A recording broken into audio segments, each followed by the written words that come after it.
Her arrest and prosecution sparked outrage. Last month, we told you about a Detroit mother with no criminal history, accused of stealing a credit card she says she was only trying to return. Well, tonight, 7 investigator Ross Jones with more on how that woman is trying to put her life back together and how Detroit police are still defending her arrest. Well, I'm left to clean up my life. Just was left. Sandra Wilson was accused of stealing a credit card she held on to for 15 seconds. As we first told you last month, it was left behind at this gas station in Detroit, right there on the counter. Sandra's crime, handing it to this woman in the pink pants who, Sandra says, told her it was hers. Turns out, police say, the card belonged to someone else in the store that day, and while DPD never caught the woman who they say used it, they did arrest Sandra after she walked into the 7th precinct trying to clear her name. Yeah. All right. Well, I guess this is what you've... No, because this is what y'all want to do to me. Since we first brought you Sandra's story, her life has turned around, at least a little.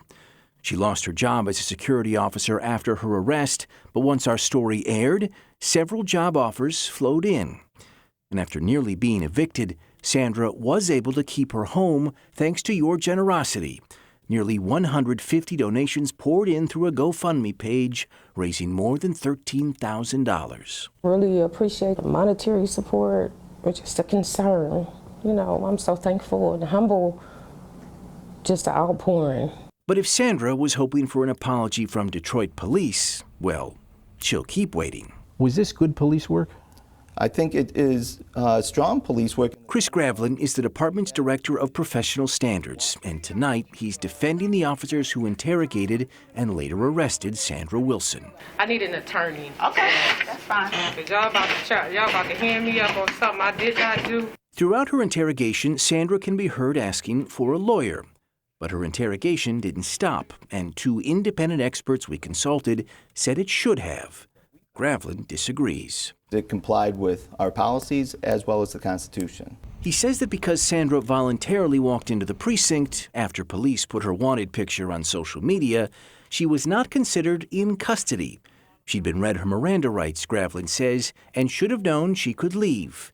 He insists they arrested the right person. She held onto the card for 15 seconds? Correct. Do you have any evidence she got a dime from it? Not that I am aware of. Do you have any evidence she knew the woman she gave the card to? Not that I'm aware of. Any evidence this was a scheme? Not that I'm aware of. Why then was she charged with credit card theft? Because she's the one who actively took the card off the counter and went and handed it to not the owner of that credit card. DPD is defending charging Sandra based on this exchange during her interrogation. It came long after she asked for a lawyer. Who do you give that card to, Miss Wilson? I gave the card to the man behind the counter. We know that's Okay. a lie. Who did I give it to? I said, here's the card. Is this your card? I don't know. I don't know them. To Sandra, this was an honest mistake that was easy to explain.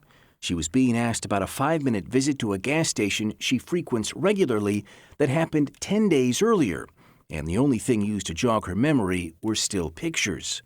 But to DPD, this was evidence of Sandra's guilt. She must have been trying to hide something they believed, even if they couldn't prove what it was. The judge who tossed the case was furious. Absurd and ridiculous and wrong. And this was not a thorough investigation. Those are his words.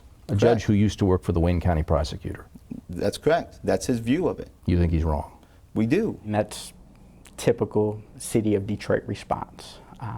Deny, deny, deny. Sandra is now suing DPD, alleging that officers violated her constitutional rights. What would be the most beneficial for her is actual change. An apology is a step for that change, but we need more training. We need more supervision. As for Sandra, she says she won't let what happened to her change who she is. I'm not going to change anything about me. You drop your money, I'm going to give you your money back, you know. I'm going to help you. I'm not going to change. I'm going to be me. Sandra's attorney plans to file her lawsuit against the city tomorrow. Nearly 6 months since Sandra was arrested, DPD says they've still not caught the woman they believe actually used that credit card. In fact, they still don't know who she is. They say their investigation is ongoing tonight. I'm Ross Jones, 7 Action News. Well, look for Ross's follow-ups for sure.